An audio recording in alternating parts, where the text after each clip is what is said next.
larva ke bagian paru-paru seperti yang tadi bisa menyebabkan gejala batuk dan juga gejala-gejala pneumonia.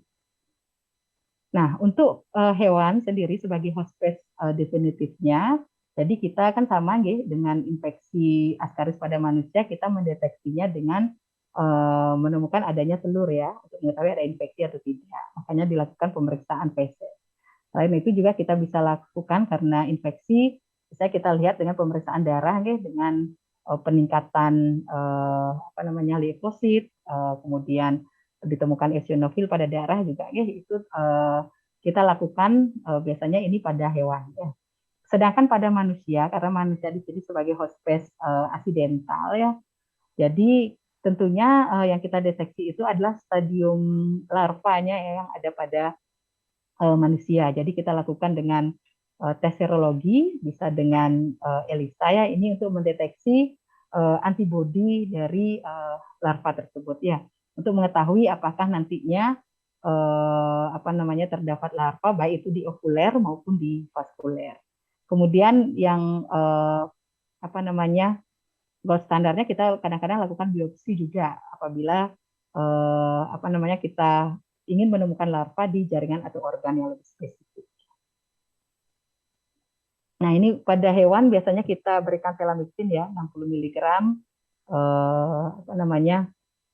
apabila ditemukan infeksi oleh Toxocaracati ataupun canis. Sedangkan untuk manusia karena di sini larva itu berada di jaringan ataupun organ-organ tertentu, biasanya kita berikan hampir sama dengan pengobatan cacing lainnya, thiabendazole ya. Ini kita berikan 1 minggu sampai dengan 1 bulan ya. Itu tergantung nanti kita lihat lagi derajat infeksinya ya, ringan atau sedang ya, kita berikan 2 kali sehari. Ataupun dengan pengobatan seperti filariasis ya, kita bisa berikan di IC ya, di etil karbamazepin 200 mg 3 kali per hari ya.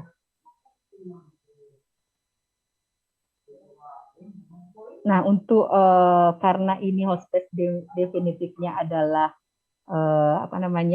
kucing dan anjing yang merupakan hewan piaraan, tentunya kita harus mencegahnya dengan pengobatan hewan peliharaan secara periodik. Ya, terutama karena dekat tempat bermain itu dengan anak-anak, kebersihan anak juga perlu kita lihat ya, hygiene perorangannya, juga tempat defekasi dari hewan, dan karena penularannya ke host pest aksidentalnya manusia itu melalui media tanah, makanya untuk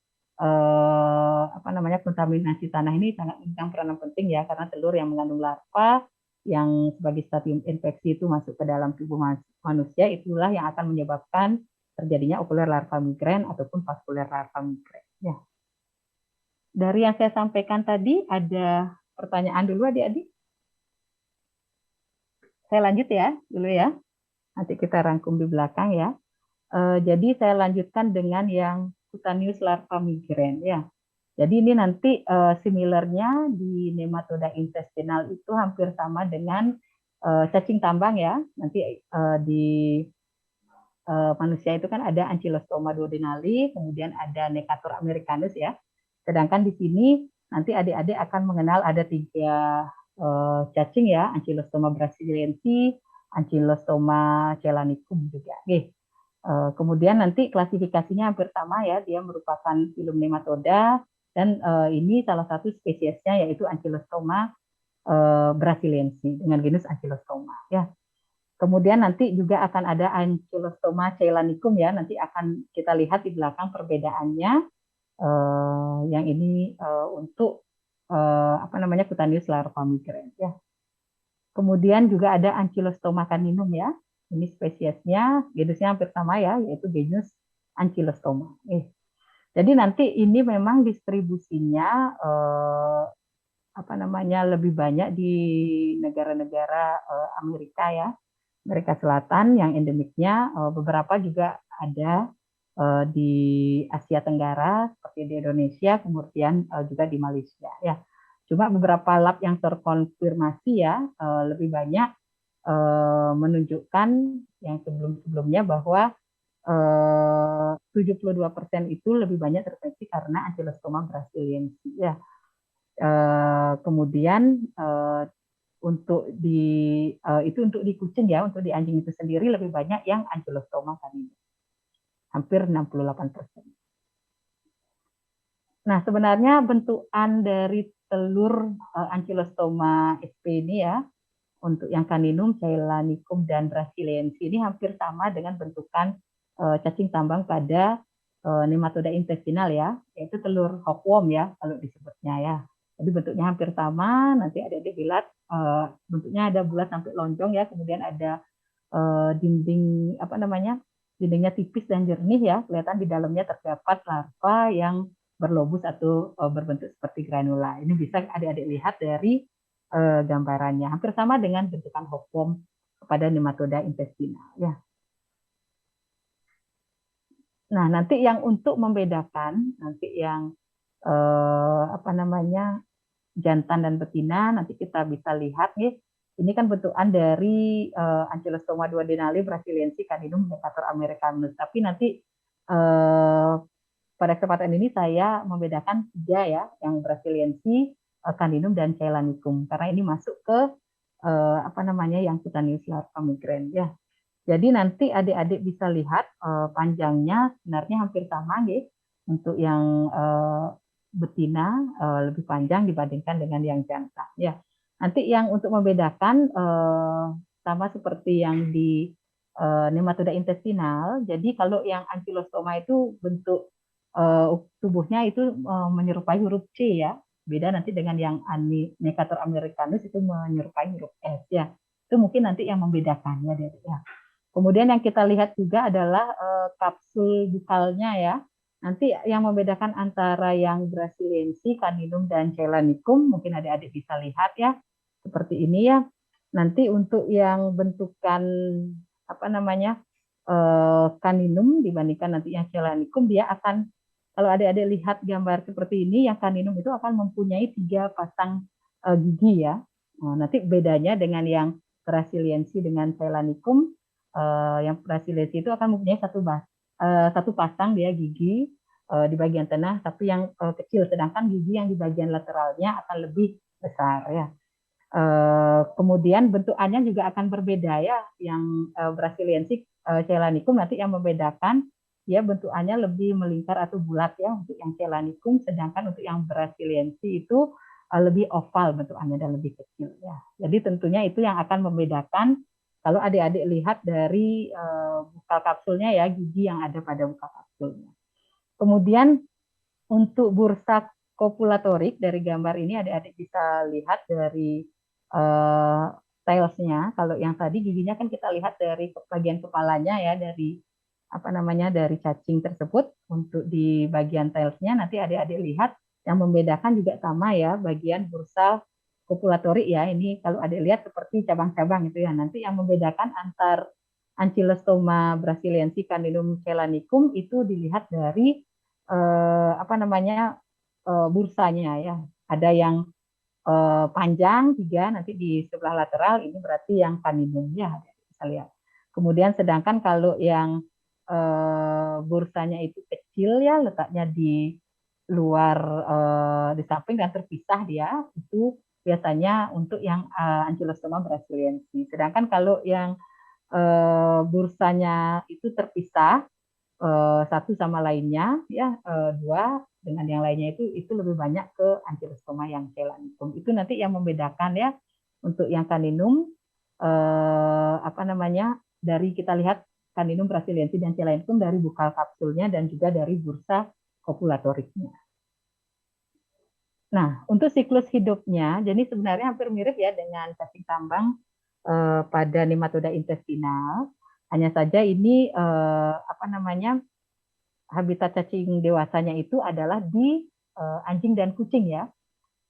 Untuk apa namanya Ankylostoma caninum brasiliensis dan Chelanicum. Nantinya telur dari perkembangan cacing yang ada di usus halus daripada anjing misalnya akan menghasilkan telur yang akan keluar melalui feses, kemudian akan menjadi larva rhabditiform dan kemudian akan berkembang menjadi larva filariform. Nah, nanti bentuk infektifnya yang larva filariform ini nantinya akan masuk ke tubuh manusia ya. Jadi larva filariform itu kan akan berada di lingkungan, kemudian akan masuk ke tubuh manusia dan inilah yang akan menginfeksi dari apa namanya manusia. Jadi kadang-kadang ada istilahnya disebut creeping eruption atau cutaneous larva migraine ya karena masuk melalui apa namanya jaringan-jaringan kita. Ya. Nah ini ada bentukan kita lihat dari siklus tadi gambaran klinis yang pada manusia larva yang tadi yang pada uh, telur yang dihasilkan dihasilkan oleh kucing dan anjing ya dari cacing tersebut akan penetrasi ke kulit manusia sehingga disebut dengan creeping eruption ya. Jadi nanti apa namanya stadium infektif tadi ya L3 atau larva filariform itulah yang akan mulai penetrasi ke kulit dari manusia ya. Nanti gejala klinisnya bisa ringan ya, sedang ataupun berat ya. Kemudian kadang-kadang kita juga bisa mengamati langsung ya karakteristiknya ya. Biasanya kita lihat apa namanya dari permukaan kulitnya itu akan membentuk seperti apa ya jalur-jalur itu ya, seperti apa namanya larvanya akan kelihatan jelas ya dengan visual seperti gambaran ini. Kemudian juga kadang-kadang bisa menyebabkan keluhan ya. Nah, kadang-kadang bisa menyebabkan keluhan alergi atau yang lainnya. Jadi kita bisa lihat sehingga disebut dengan creeping eruption. Ya. Untuk pengobatannya, jadi ini nanti biasanya kita untuk cacing dewasa yang ada pada anjing tersebut kita kombinasi ya, kita berikan biasanya ivermectin ya, kemudian piratel pamoat kita berikan ini 5 mikrogram per kilogram berat badan, sedangkan pamoatnya 5 miligram per kilogram berat badan ya. Itu kita berikan kadang-kadang juga bisa diberikan apa namanya albendazole 400 ml selama 3 hari ya. Sedangkan untuk cutaneous larva migraine atau creeping eruption tadi yang infeksi pada manusia biasanya kita berikan thiabedazole secara oral ya. Jadi sediaannya 500 mg ini kita berikan selama 4 hari ya. Dan kemudian kita akan evaluasi ulang lagi ya untuk keadaan larva yang ada di tubuh manusia itu sendiri. Nah, dari yang tadi bisa sudah cukup jelas nggih? Jadi hampir mirip ya ini similarnya dengan yang cacing tambang pada manusia ya, yang Necator americanus dan Ankylostoma duodenalis. Nah, saya lanjut dengan trichinelosis ya. Mungkin ini tidak terlalu banyak ya, karena juga kan kasusnya jarang. Tapi ini memang kompetensi adik-adik ya, kompetensi 4 ya. Jadi trichinelosis atau ada yang menyebut dengan trichinosis ya. Jadi ini paling banyak disebabkan oleh Trichinella spiralis ya. Meskipun ada beberapa spesies ya, Trichinella lainnya ya. Kadang-kadang ada Trichinella pseudospiralis, Trichinella nativa, Murelli, Nelsoni, Britovi, Papuae, dan Zimbabwensis ya. Ini beberapa kadang-kadang kita lihat di beberapa negara ya, misalnya negara Eropa ataupun Afrika ya, dengan spesies yang berbeda. Karena nanti tentunya host spesiesnya tentu akan berbeda ya, nanti untuk Trichinella spiralis, nativa atau yang pun yang lainnya ya. Epidemiologinya biasanya di daerah-daerah pedesaan ya, biasanya di daerah peternakan. Misalnya di peternakan babi ya di negara-negara Eropa yang paling banyak ya. Kadang-kadang juga ada beberapa di hewan-hewan liar seperti beruang ataupun yang lainnya ya. Itu misalnya contohnya Trichinella nativa itu lebih banyak nanti host spesiesnya adalah di beruang, sedangkan untuk Trichinella spiralis itu lebih banyak di babi ya. Nah, ini siklus hidup ya. Jadi nanti untuk apa namanya cacing dewasanya, habitat cacing dewasanya yaitu di usus halus ya. Jadi nanti itu ada di hospes manusia. Jadi ini sebenarnya similarnya itu dengan yang cestoda ya, nanti dengan apa namanya taeniasis ya, mungkin nanti dengan Taeniasolium saginata cara menginfeksinya ya, karena di sini kan manusia akan mengkonsumsi atau makan daging entah itu babi ya ataupun beruang seperti itu ya yang dimasak mentah ataupun kurang matang. Sehingga nantinya akan berkembang menjadi stadium larva, kemudian cacing dewasa ya. Dan nantinya apa namanya larva tersebut ya, larva yang dihasilkan oleh ini beda ya nanti dari cacingnya itu yang akan dihasilkan biasanya kan telur ya, telur tainia seperti itu ya, ini akan menghasilkan larva dan larva tersebut nanti dari stadium tersebut akan enkistasi ya, artinya akan keluar menjadi kista dan akan tinggal di jaringan otot seperti itu. Itu perbedaannya nanti ya dengan yang tainia ya. Meskipun nanti menginfeksinya adalah kita makan daging yang mentah atau setengah matang atau dimasak kurang matang ya, sehingga apa namanya larva yang ada pada daging babi yang mengandung larva Trichinella spiralis itu akan berkembang di dalam tubuh manusia menjadi cacing dewasa. Nah, ini sudah tadi ya. Jadi manusia terinfeksi karena mengkonsumsi daging, bisa babi ya. Kalau di luar sana ada mungkin yang beruang atau mamalia lainnya yang mentah dan kurang matang ya, yang mengandung kista atau larva dan berkembang menjadi dewasa di mukosa usus halus. Nah, prinsipnya nanti adalah stadium infektifnya adalah daging tersebut yang mengandung larva dia kalau tidak mengandung larva kan tidak akan bisa berkembang ya menjadi cacing dewasa. Jadi larva yang dihasilkan oleh cacing betina itu akan migrasi dan investasi di jaringan otot. Nah, ini ciri khas untuk yang trichinelosis atau yang disebabkan oleh Trichinella spiralis ini adalah dia akan investasi ke jaringan otot. Jadi larva tersebut akan habitatnya adalah di jaringan otot. Yang mungkin itu nanti akan membedakan dengan infeksi yang lain. Nah, gejala klinisnya tentulah nanti kalau larva tersebut akan berkembang menjadi cacing dewasa di usus halus, gejala-gejala gastrointestinal seperti biasa, misalnya diare, nyeri perut, ya, mual, muntah ya. Kemudian apabila larva tersebut migrasi yang dihasilkan oleh cacing tersebut migrasi ke jaringan otot, ini tergantung dari otot yang terkena ya. Kalau ke mata bisa menyebabkan periorbital atau facial edema ya, konjungtivitis juga bisa ya, kemudian juga mialgia ya, nyeri persendian, bisa juga menimbulkan karena larva itu berada di jaringan otot menimbulkan reaksi alergi, misalnya terdapat res atau ruam ya, dan lain sebagainya ya. Nah, kemudian untuk jaringan apabila terkena jaringan-jaringan otot seperti otot jantung ataukah jaringan apa namanya otot yang lainnya yang ada pada respiratory system itu bisa menimbulkan komplikasi yang berat, misalnya miokarditis ya, pneumonitis ya, dan ini bisa juga menyebabkan fatal ya apabila infeksinya berat. Nah, untuk pemeriksaan ini karena lebih banyak nanti adik-adik akan menemukan larva di jaringan otot. Jadi tentunya kita lakukan pemeriksaan serologi atau darah ya untuk mendeteksi adanya larva tersebut ya, mendeteksi antibodi dari larva Trichinella spiralis ya, dan juga melakukan biopsi otot ya. Misalnya kita ambil sedikit ototnya untuk menemukan larva tersebut ya. Itu kita lakukan pemeriksaan penunjangnya. Pengobatannya hampir sama. Ini kita lihat dari keluhannya ya, adik-adik ya. Kita berikan albendazol atau mebendazol untuk anti parasitnya. Kemudian kita berikan juga analgetik ya bila ada keluhan seperti mialgia atau nyeri ya. Kemudian apabila ada reaksi alergi, biasanya kita tambahkan dengan kortikosteroid dan antihistamin ya. Itu biasanya larva yang berada di jaringan otot tersebut bisa menimbulkan apa namanya reaksi alergi, itu kita tambahkan kortikosteroid ya.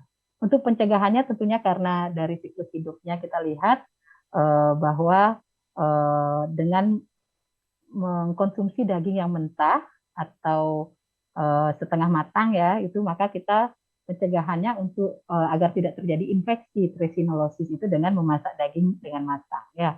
Tentunya kalau di negara-negara Eropa atau berkembang kita menghindari mengkonsumsi daging hewan liar juga ya. Karena kan seperti tadi ya, yang Trichinella nativa itu apa namanya bisa berkembang misalnya pada beruang, tentunya mungkin ada apa namanya perburuan hewan liar itu dikonsumsi ya dengan dimasak tidak matang itu juga bisa menyebabkan terjadinya infeksi. Ini karena mungkin kasusnya lebih banyak di luar ya, adik-adik ya, mungkin tidak banyak saya jelaskan. Ya. Bisa dilanjut ya adik-adik ya. Mungkin ini lebih banyak nanti yang akan saya sampaikan ya, yaitu filariasis ya, infeksi yang disebabkan oleh cacing filaria. Ya. Nah, nanti adik-adik akan melihat ya ada istilah filariasis, ada istilah kaki gajah atau elephantiasis ya di masyarakat umum ya. Inilah infeksi yang disebabkan oleh cacing filaria. Sebenarnya hampir sama dengan istilah-istilah tersebut ya. Nantinya yang akan banyak dibahas adalah spesiesnya yaitu eh, yang menyebabkan infeksi oleh nematoda darah atau jaringan yaitu Wuchereria bancrofti, kemudian Bruggeria malayi dan Bruggeria timori. Nanti antar spesies ini tentu ada perbedaan ya, baik itu dari segi cacingnya, dari segi mikrofilarianya tentunya akan berbeda ya.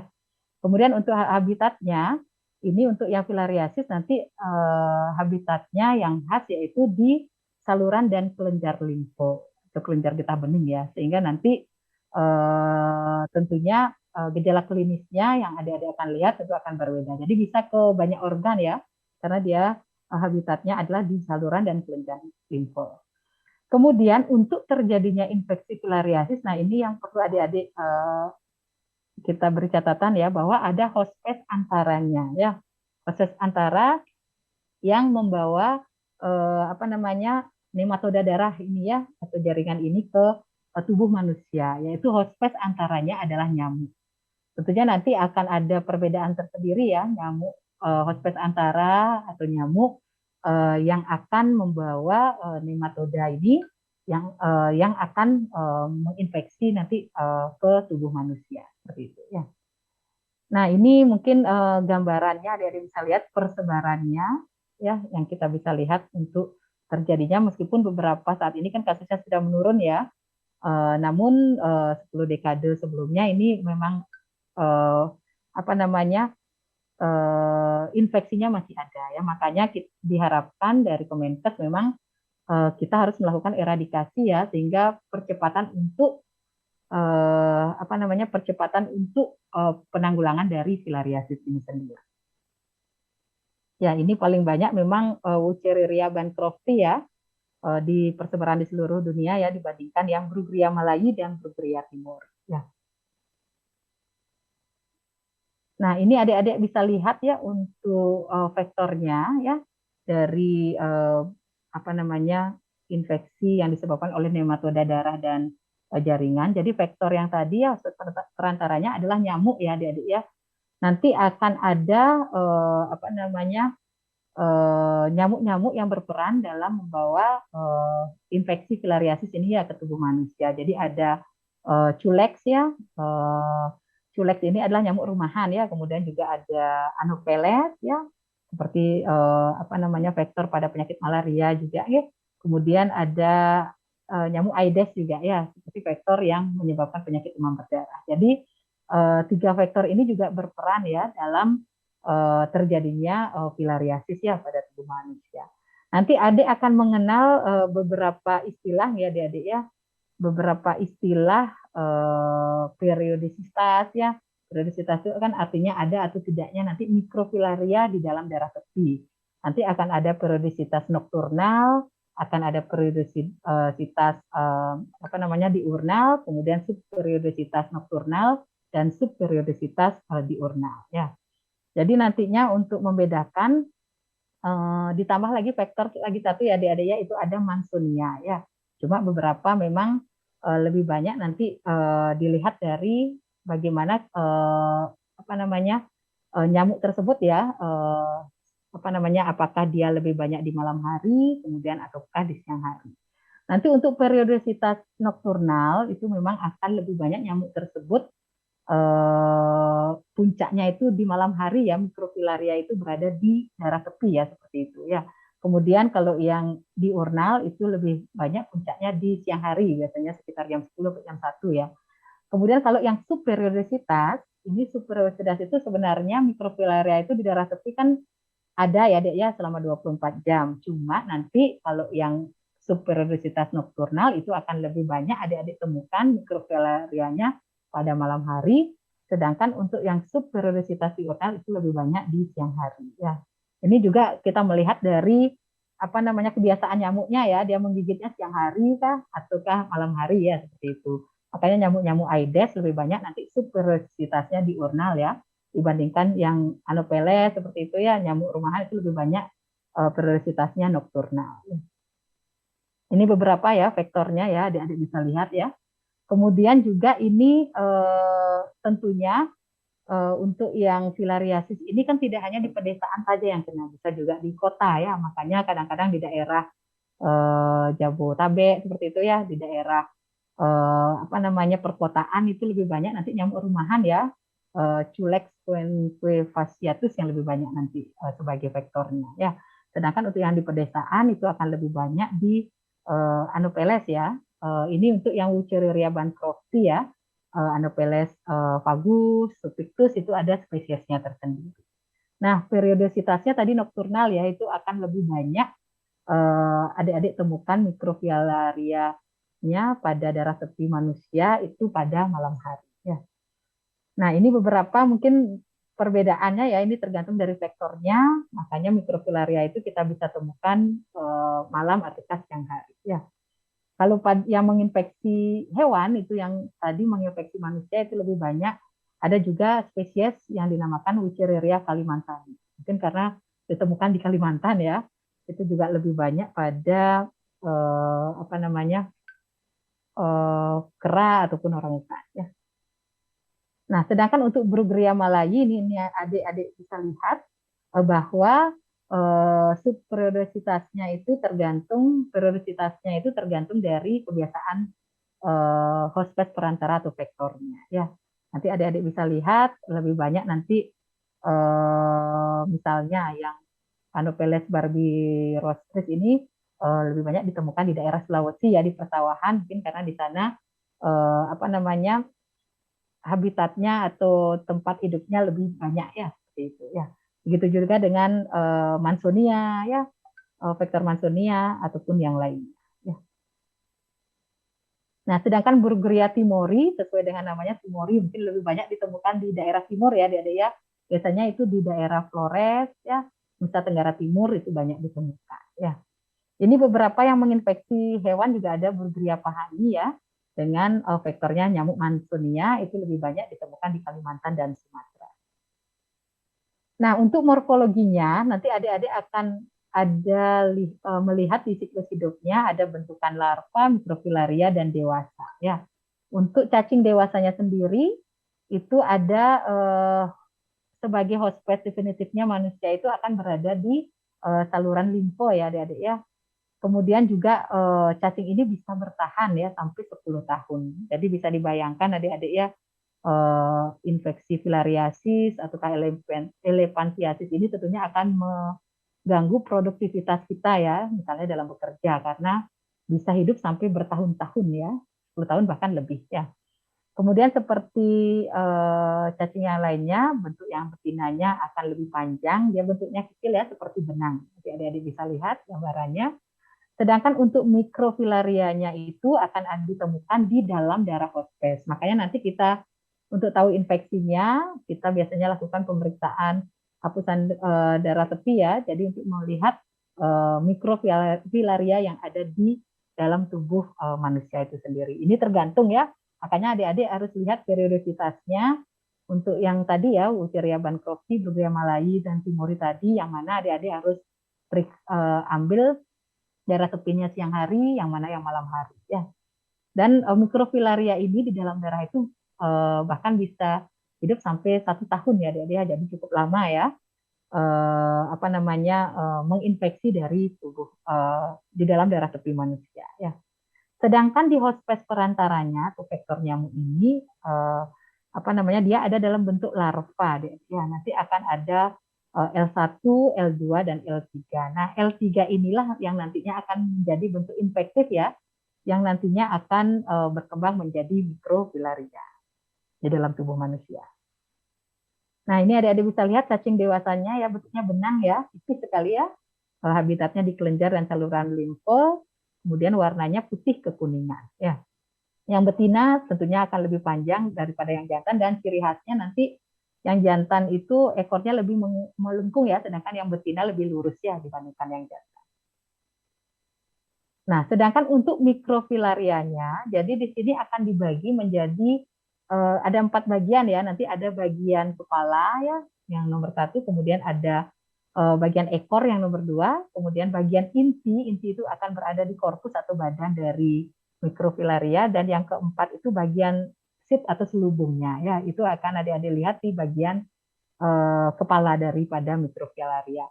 Nah, dari bagian-bagian inilah yang nanti akan membedakan antara Wuchereria bancrofti, kemudian Brugueria malayi, dan juga Brugueria timori. Ya, ini adik-adik akan bisa lihat ya. Nanti yang membedakan kalau Wuchereria bancrofti nanti akan ada ruang kepala namanya ya, ada celah tadi ya.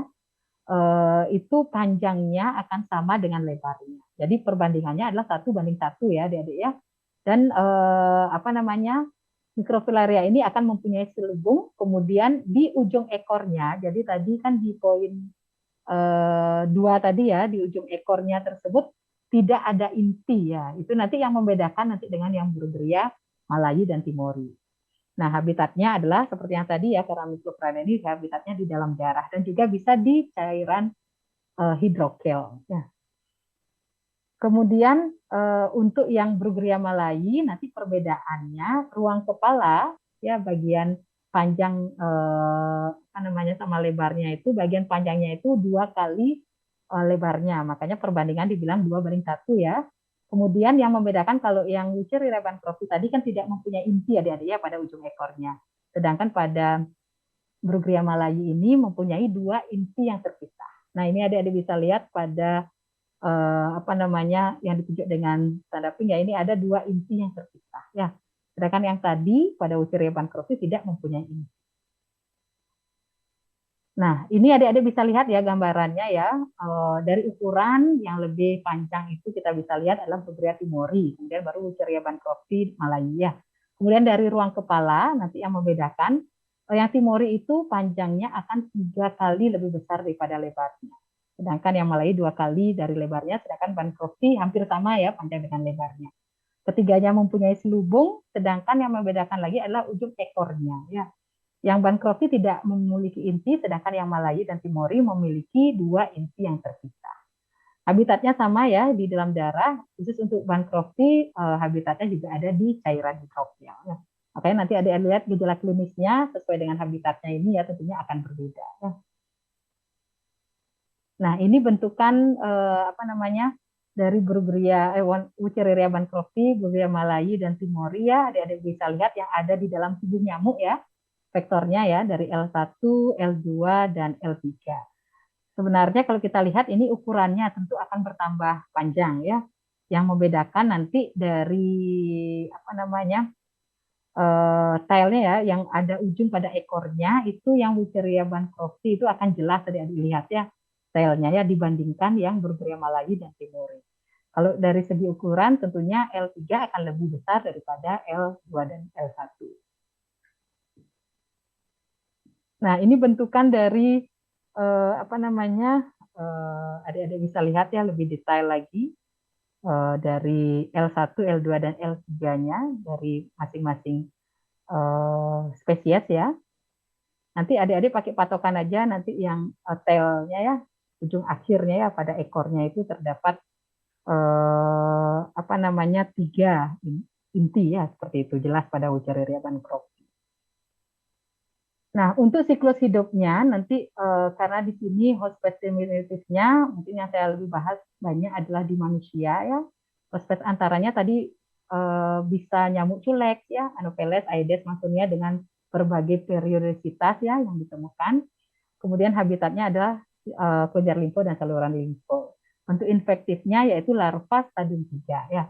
Nah, untuk cara menginfeksinya tentunya harus ada apa namanya vektor ya atau spek perantara ya. Jadi yang membawa apa namanya larva tersebut menggigit ke tubuh menggigit manusia ya. Gigitan nyamuk tersebutlah yang mengandung larva stadium 3 itulah yang proses awal dari infeksi atau terjadinya filariasis ya. Jadi tentunya nanti lebih sulit ya tentunya kita melihat infeksinya dibandingkan dengan yang plasmodium ya.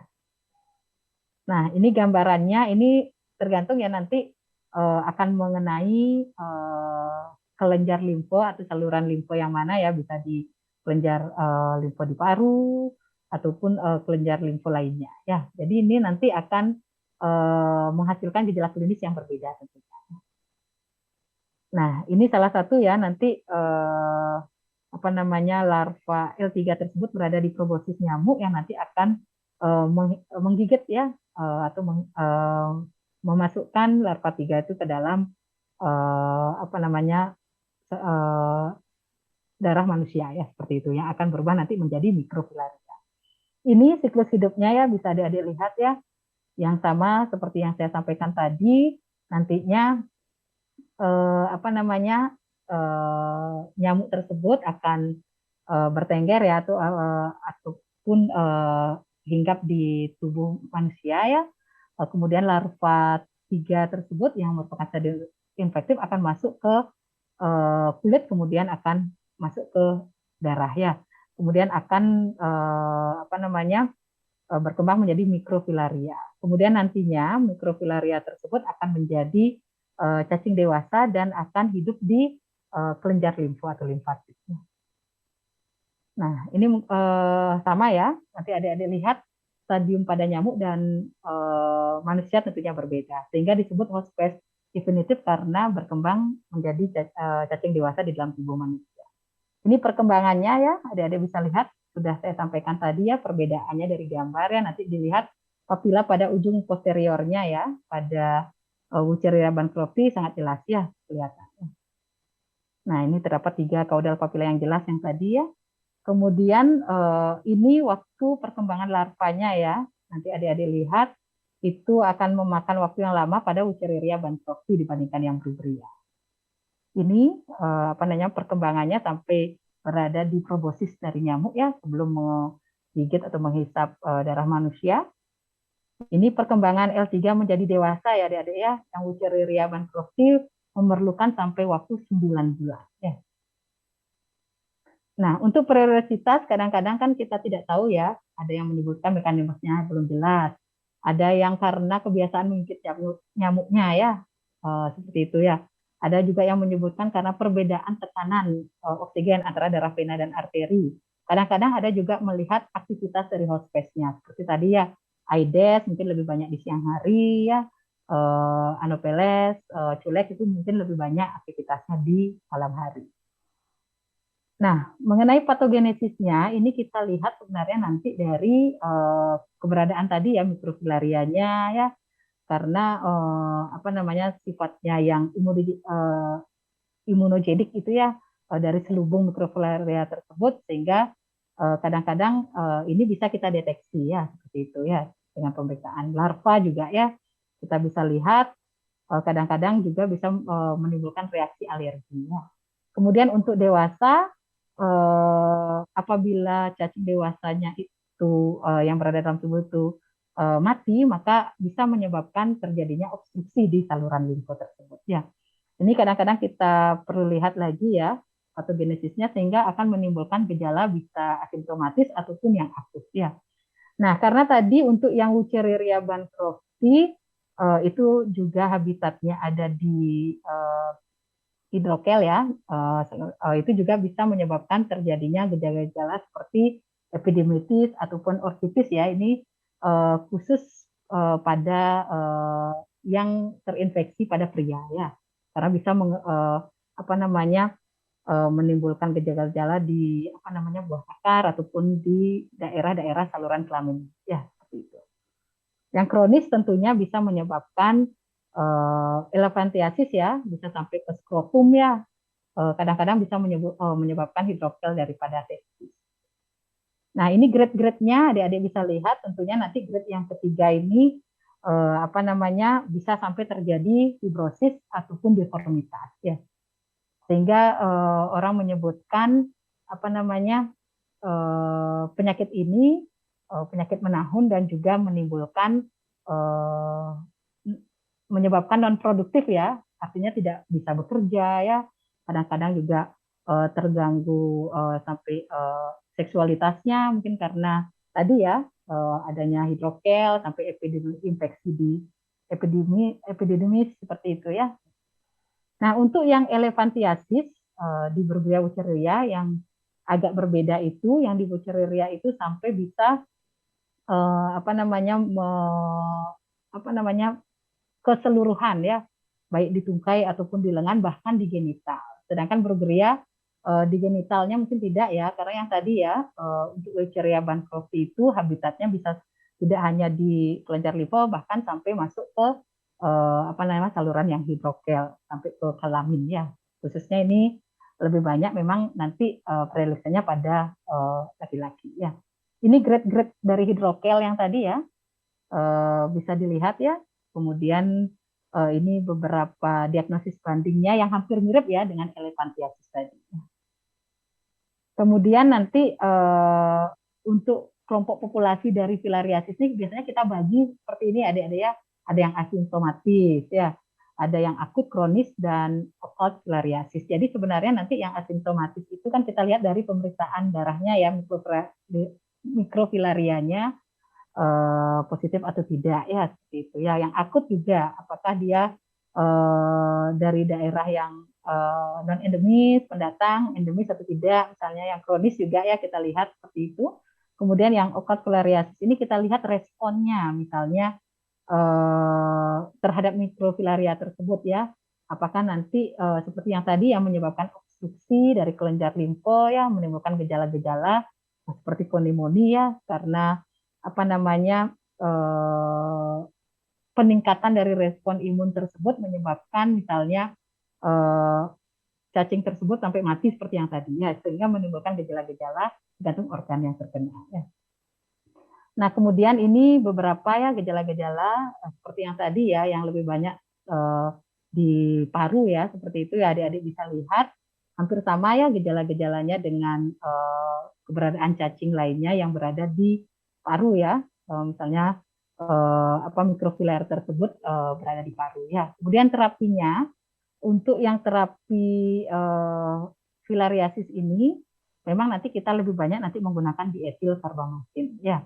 Nah, apabila tidak diobati, mungkin ada ya yang terinfeksi filaria tidak diobati, itu bisa akan menyebabkan terjadinya fibrosis ataupun nekrosis dari jaringan paru. Nah, ini dampaknya banyak sekali ya adik-adik ya. Dampaknya ya karena berlama ya infeksinya, ya terutama produktivitas kerja menurun ya, menjadi beban, mungkin ya di dalam keluarga ya, kadang-kadang bisa menimbulkan cacat tubuh yang sulit disembuhkan ya. Ini seperti yang tadi ya, karena laki-laki lebih banyak menderita daripada perempuan, mungkin sampai sulit mencari jodoh seperti itu ya. Kemudian juga depresi kadang-kadang ya, sehingga diharapkan dari pemerintah pusat memang kita perlu eradikasi untuk infeksi ini ya. Ini diagnosisnya adik-adik dengan serologi kita bisa lakukan untuk menemukan mikrofilaria bisa kita lakukan dengan hapusan darah, tapi sesuai dengan periodisitasnya ya.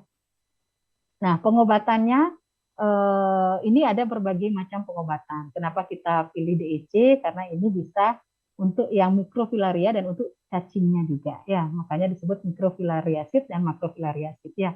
Kemudian juga non toksik ya, tahan panas dan tapi ini lebih efektif pada stadium akut yang untuk DEC.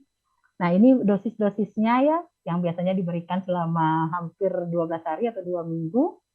Kemudian juga apa namanya kita harapkan sih bisa menurunkan angka kesakitannya ya. Kemudian sasarannya daerah endemis dan juga daerah-daerah yang prioritas. Ada juga pengobatan massal ya, biasanya kita dibantu misalnya pemerintah dengan puskesmas, kemudian dievaluasi 5 tahun sekali ya. Jadi untuk melihat apa namanya pengobatan tersebut berhasil atau tidak. Ini dari tahun ke tahun ya pengobatan yang dilakukan ya sampai dengan sekarang dikombinasi juga dengan albendazol ya setahun sekali selama 5 tahun. Ini beberapa obat yang lain ya adik-adik bisa lihat mungkin lebih banyak nanti toksik ya dibandingkan dengan DEC tadi ya sehingga tidak menjadi pilihan ya. Nah ini untuk yang kasus yang ini kemudian ini untuk perawatan apabila terjadi apa namanya terutama elefantiasis ya, bagaimana prinsip-prinsipnya untuk menanggulangi elefantiasis atau filariasis ini ya, terutama di daerah tungkai seperti itu ya, dan yang menimbulkan infeksi sekunder. Nah, ini mungkin sedikit saya jelaskan ya, tidak terlalu banyak karena ini juga kasusnya jarang ya. Untuk onchocerciasis ini disebabkan oleh Onchocerca volvulus. Nanti adik-adik ada mengenal River blindness, inilah ciri khasnya ya, menimbulkan kebutaan ya, baik sementara atau permanen yang disebabkan oleh Onchocerca volvulus. Jadi ada hospes perantaranya, yaitu melalui gigitan dari black flies atau genus Simulium ya. Ini nanti adik-adik lihat itu ada lalat yang membawa parasit ini ya. Pengobatannya hampir sama ya dengan filariasis, yaitu dengan dietil karbamid.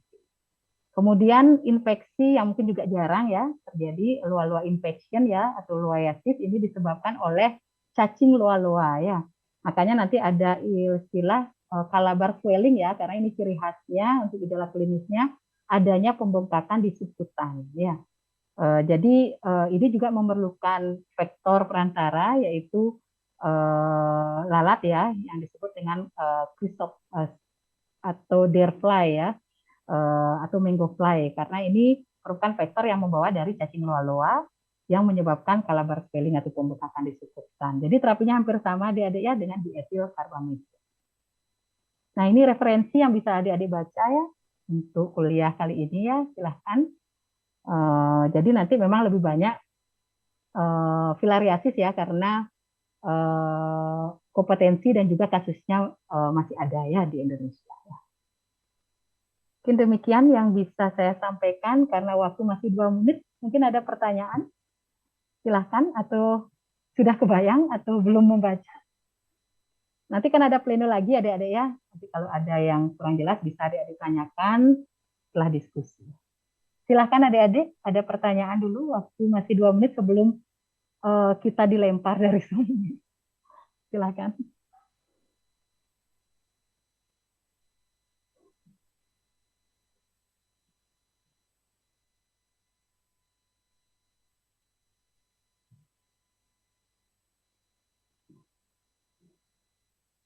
Jadi yang hadir hanya 90 orang ya. Dari 120 berapa ya? 123 ya. 24.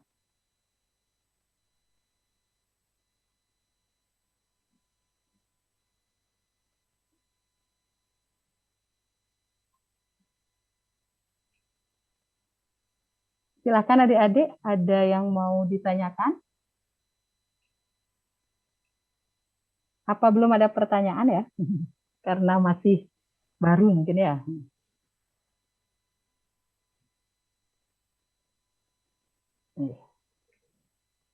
Sudah cukup jelas nih yang saya sampaikan tadi? Nanti yang adik-adik pegang tidak hanya di nematoda darah jaringan ya, untuk infeksi parasit yang lain, agar adik-adik tahu etiologinya, kemudian juga pengobatannya, mungkin di life cycle-nya, siklus hidupnya ya.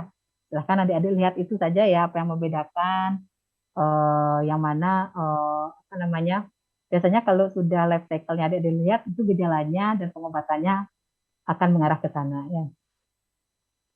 Seperti nikah ya adik-adik ya. Bila tidak ada pertanyaan, bisa kita akhiri ya, karena sudah jam 12, saya tidak mau mengambil waktu dari kuliahnya Dr. Indah juga ya, karena lanjut ya. Saya ucapkan terima kasih untuk kehadiran adik-adik ya pada kuliah saya ini, mudah-mudahan bisa bermanfaat ya adik-adik ya, dan semua juga lulus ya, bisa di kuliah ini ya. Nanti kalau ada pertanyaan bisa disampaikan pada saat pleno, mudah-mudahan saya bisa hadir, kalau tidak bisa adik-adik sampaikan di fitur tanya ahli di LMS ya. Selamat siang adik-adik, terima kasih untuk kehadirannya pada kuliah 14 ini ya. Terima kasih. Terima kasih dokter. Saya izin live.